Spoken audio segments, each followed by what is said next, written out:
अस्सलाम वालेकुम, welcome to my channel. तो डियर स्टूडेंट्स, अगर आप जापान में बिल्कुल फ्री स्कॉलरशिप के लिए अप्लाई करना चाहते हैं, जो कि जापान मैक्स स्कॉलरशिप है, और इसमें अप्लाई करने के लिए आपको आइलेट्स की भी ज़रूरत नहीं होगी और ना ही कोई एप्लीकेशन फ़ी की ज़रूरत होगी, जो कम्प्लीटली तौर पर फुली फंडेड स्कॉलरशिप है। तो अगर आपने इस स्कॉलरशिप में अप्लाई करना है तो इसका अप्लाई करने का क्या प्रोसेस है, वो आपको तमाम तर प्रोसेस इस वीडियो में बताया जाएगा। तो चलते हैं अपने मेन टॉपिक की तरफ। तो सबसे पहले मैं इसको आपको इसका थोड़ा सा ओवरव्यू बताऊँ कि सबसे पहले लेवल ऑफ स्टडी बताऊँ। तो लेवल ऑफ स्टडी में है, अगर आपने अंडर ग्रेजुएट के लिए करना है तो आप अप्लाई कर सकते हैं, मास्टर के लिए करना है तो अप्लाई कर सकते हैं, पीएचडी के लिए अप्लाई कर सकते हैं, और अगर आपने ट्रेनिंग के लिए करना है तो आप उसमें भी अप्लाई कर सकते हैं। इंस्टीट्यूशंस कौन कौन से, जापानीज़ यूनिवर्सिटीज़ हैं, और स्टडी कहाँ होगी, जापान में होगी। कोर्सेज ऑफर्ड, कौन कौन से कोर्सेज हैं जो कि आपको जापानीज़ यूनिवर्सिटी ऑफ़र करेगी, जिसमें आपकी सोशल साइंस टू इंजीनियरिंग होगी, मेडिकल टू हेल्थ होगा, आर्ट्स होगा, ह्यूमैनिटीज़ होगी। ये तमाम तर कोर्सेज हैं जो कि आपको जापानीज़ की यूनिवर्सिटी ऑफ़र करेगी अगर आपने इसमें अप्लाई करना है। तो प्रोग्राम पीरियड क्या होगा वो मैं आपको बताऊं। तो अंडर ग्रेजुएट के लिए अगर आपने अप्लाई करना है तो आपके जो प्रोग्राम होगा का पीरियड होगा वो होगा 4 से 5 साल के दरमियान। अगर आपने मास्टर के लिए करना है तो 2 से 3 साल के लिए। इसी तरह से अगर आपने पीएचडी के लिए करना है तो जो आपका प्रोग्राम पीरियड होगा वो होगा 3 से 4 साल का। ये प्रोग्राम पीरियड है। और अगर आपने मैक्स स्कॉलरशिप की डेडलाइन चेक करनी है अपनी कंट्री से कंट्री की, आपकी कंट्री तक मैक्स का जापान तक कौन क्या डेडलाइन है, तो आप वो सिंपली यहाँ पर क्लिक करके अपनी डेडलाइन चेक कर सकते हैं।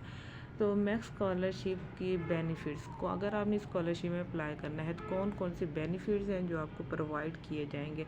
ये जो स्कॉलरशिप होगी वो तमाम इंटरनेशनल स्टूडेंट्स के लिए होगी, तो जो कि कम्प्लीटली फ्री स्कॉलरशिप है। और अगर आपने इसमें अप्लाई करना है तो आपको कौन कौन से बेनिफिट्स दिए जाएंगे, जिसमें आपको मंथली अलाउंसेस दिए जाएंगे, आपके तमाम अलाउंसेस दिए जाएंगे, आपकी एजुकेशन फ़ीस जो होगी वो बिल्कुल फ्री होगी, जिसमें आपकी एग्ज़ामिनेशन की, आपकी ट्यूशन की, ये तमाम तर जो एक्सपेंसेस हैं ये यूनिवर्सिटी अपनी तरफ से पे करेगी। इसी तरह से आपके ट्रैवलिंग के एक्सपेंसेस भी यूनिवर्सिटी की तरफ से होंगे, जिसमें आपकी एयरलाइन टिकट है, जिसमें आपकी ट्रैवल की एक्सपेंसिव रहती है, तमाम तर जो होंगी जापानीज़ यूनिवर्सिटी अपनी तरफ से प्रोवाइड करेगी। ये तमाम तर आपके अकोमोडेशंस की, आपकी रिहाइश की, तमाम इंटरनेशनल स्टूडेंट्स की यूनिवर्सिटी अपनी तरफ से प्रोवाइड करेगी। ये तमाम तर बेनिफिट्स थे। अगर आपने स्कॉलरशिप में अप्लाई करना है तो आप इसमें अप्लाई कर सकते हैं। तो एलिजिबिलिटी क्राइटेरिया क्या हो गया कि अगर आप इस स्कॉलरशिप में अप्लाई कर रहे हैं तो आए कि आप इसमें एलिजिबल हैं, तो एलिजिबिलिटी क्राइटेरिया क्या है। तो सबसे पहले जो है आपकी जो रिक्वायर्ड लैंग्वेज है वो होनी चाहिए इंग्लिश में, क्योंकि वहाँ पर आपके जो सब्जेक्ट्स होंगे वो तमाम तरह आपको इंग्लिश में आपको लेक्चर दिए जाएंगे। तो आपके पास इंग्लिश की आपकी लैंग्वेज होनी चाहिए, आपको इंग्लिश आनी चाहिए। एलिजिबल कंट्रीज़ कौन कौन से, ऑल वर्ल्ड कंट्रीज़ हैं जो इसमें एलिजिबल है। एप्लीकेंट जो के हैं उनके पास जो नेशनैलिटी होनी चाहिए उस कंट्री की होनी चाहिए जिसका जापान के साथ जिसके रिलेशन अच्छे होने चाहिए। ये एलिजिबिलिटी क्राइटेरिया है। और अगर आप अंडर ग्रेजुएट स्टूडेंट्स, अगर आप अंडर ग्रेजुएट के लिए अप्लाई कर रहे हैं तो जो आपकी एज होनी चाहिए वो होनी चाहिए, एज लिमिट होनी चाहिए 17 टू 25, 17 से 25 साल के दरमियान, एटलीस्ट 17 एंड अंडर 25 ईयर्स होने चाहिए। और आपकी जो 12 ईयर्स ऑफ एजुकेशन होनी चाहिए, जिसमें आपकी एफएससी आ जाएगी, वो आपकी कंप्लीट होनी चाहिए। इसी तरह से अगर आप मास्टर और पीएचडी स्टूडेंट्स के लिए अप्लाई कर रहे हैं तो आपकी जो एज लिमिट होनी चाहिए वो होनी चाहिए अंडर 35 ईयर्स ऑफ एज, मतलब 35 साल के दरमियान आपकी एज लिमिट होनी चाहिए। और आपकी जो 18 साल की एजुकेशन है, जिसमें आपकी बैचलर की, अंडर ग्रेजुएट और बैचलर की जो एजुकेशन है वो आपकी आ जाएगी, तो वो कंप्लीट होनी चाहिए। इसी तरह से अगर आपने टीचर की ट्रेनिंग के लिए अप्लाई करना है तो जो आपकी एज लिमिट होनी चाहिए वो होनी चाहिए अंडर 35 ईयर्स ऑफ एज। ये आपकी एज लिमिट होगी। अगर आपने इस स्कॉलरशिप में अप्लाई करना है तो आप एज लिमिट और ये चेक कर सकते हैं कि आया कि आप इसमें एलिजिबल है या नहीं है। इसी तरह से अगर आपने जापानीज़ स्टडी स्टूडेंट्स के लिए अप्लाई करना है तो जो आपकी एज लिमिट होनी चाहिए वो कितनी होनी चाहिए, 18 से 30 साल के दरमियान आपकी एज लिमिट होनी चाहिए। ये तुम्हारा एलिजिबिलिटी क्राइटेरिया था। और अगर आप इसमें एलिजिबल हैं और आप इस स्कॉलरशिप में अप्लाई करना चाहते हैं तो how to apply for max scholarship, कि आप मैक्स स्कॉलरशिप में किस तरह से अप्लाई कर सकते हैं। तो सबसे पहले आपने जापानीज़ की एम्बेसी को जाना है और इसमें अपने कंट्री का चेक करना है कि आपकी कंट्री उसमें मेंशन है। और उसके बाद आपने विज़िट करनी है website of the Japanese embassy की वेबसाइट विज़िट करनी है। वेबसाइट जब आप विज़िट कर लेंगे उसमें आपने सर्च करनी है कि मैक्स स्कॉलरशिप को फाइंड करना है उस वेबसाइट में।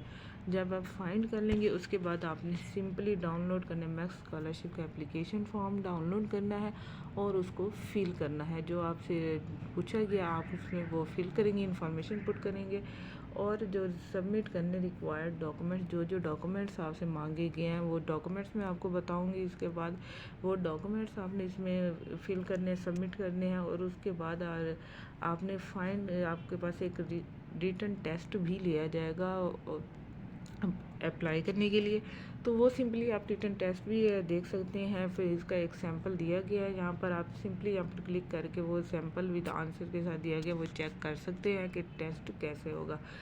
इसी तरह से after the interview candidate will be conduct, जब इंटरव्यू हो जाएगा कैंडिडेट उसमें से सिलेक्ट होंगे और जो कैंडिडेट सिलेक्ट होंगे, सक्सेसफुल जो कैंडिडेट होंगे उनको ईमेल या एम्बेसी के थ्रू उनको इन्फॉर्म कर दिया जाएगा कि आप सिलेक्ट हो गए हैं। कौन कौन से डॉक्यूमेंट्स जो है रिक्वायर्ड होंगे फॉर मैक्स स्कॉलरशिप का, कि अगर आपने मैक्स स्कॉलरशिप के लिए अप्लाई करना है तो आपके पास कौन कौन से डॉक्यूमेंट्स होने चाहिए। सबसे पहले आपके पास मैक्स स्कॉलरशिप का जो एप्लीकेशन फॉर्म है वो होना चाहिए।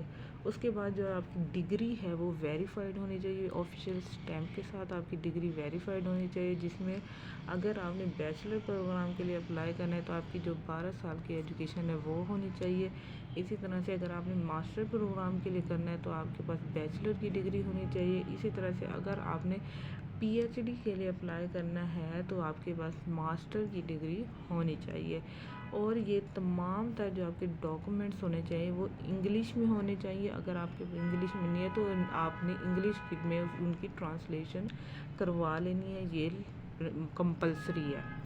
इसी तरह से ये तमाम तरह आपके पास डॉक्यूमेंट्स होना ज़रूरी हैं। और अगर आपने रिसर्च के लिए मतलब टीचर ट्रेनिंग के लिए करना है तो आपके पास 2 रिकमेंडेशन लेटर होना चाहिए जो कि आपके एकेडमिक परफॉर्मेंस और रिसर्च पोटेंशियल को शो करेगा। ये जो रिकमेंडेशन लेटर होना चाहिए ये भी आपके पास इंग्लिश में ही होना चाहिए। आपके पास आपके पासपोर्ट की साइज़ पासपोर्ट होना चाहिए, अगर उस वक्त आपके पास अप्लाई करते वक्त आपके पास मौजूद है तो वो होना चाहिए। आपके पास आपकी सीवी होनी चाहिए, फ़ोटोग्राफ्स होने चाहिए, स्टेटमेंट ऑफ पर्पस कि आप किस वजह से इसमें अप्लाई कर रहे हैं, इसकी रिसर्च क्यों किस लिए करना चाहते हैं, उसका मकसद क्या है, वो आपके पास होना चाहिए। आपके पास इंग्लिश प्रोफिशिएंसी डॉक्यूमेंट्स होने चाहिए। यह होना चाहिए आपके पास एकेडमिक थीसिस होना चाहिए अगर आपने रिसर्च के लिए अप्लाई करना है। इसी तरह से दूसरे डॉक्यूमेंट्स अगर आपसे पूछे गए हैं तो जो मेंशन किए गए होंगे वो तमाम तरह डॉक्यूमेंट्स आपके पास होने चाहिए। तो अगर आप इस स्कॉलरशिप में अप्लाई करना चाहते हैं तो सिंपली आपको लिंक दिया गया है, आप इस लिंक पर सिंपली क्लिक करके जो इन्फॉर्मेशन आपसे पूछी गई वो इन्फॉर्मेशन पुट करके अपनी पर्सनल इन्फॉर्मेशन पुट करके सिंपली घर बैठे ही आप इस स्कॉलरशिप के लिए अप्लाई कर सकते हैं और आप अप्लाई कर सकते हैं। तो चल अल्लाह हाफिज़, अपना ख्याल रखिएगा। इंशाल्लाह मिलते हैं अपनी नेक्स्ट वीडियो में। उम्मीद करती हूँ आप सब खैरियत से होंगे। अल्लाह हाफिज़।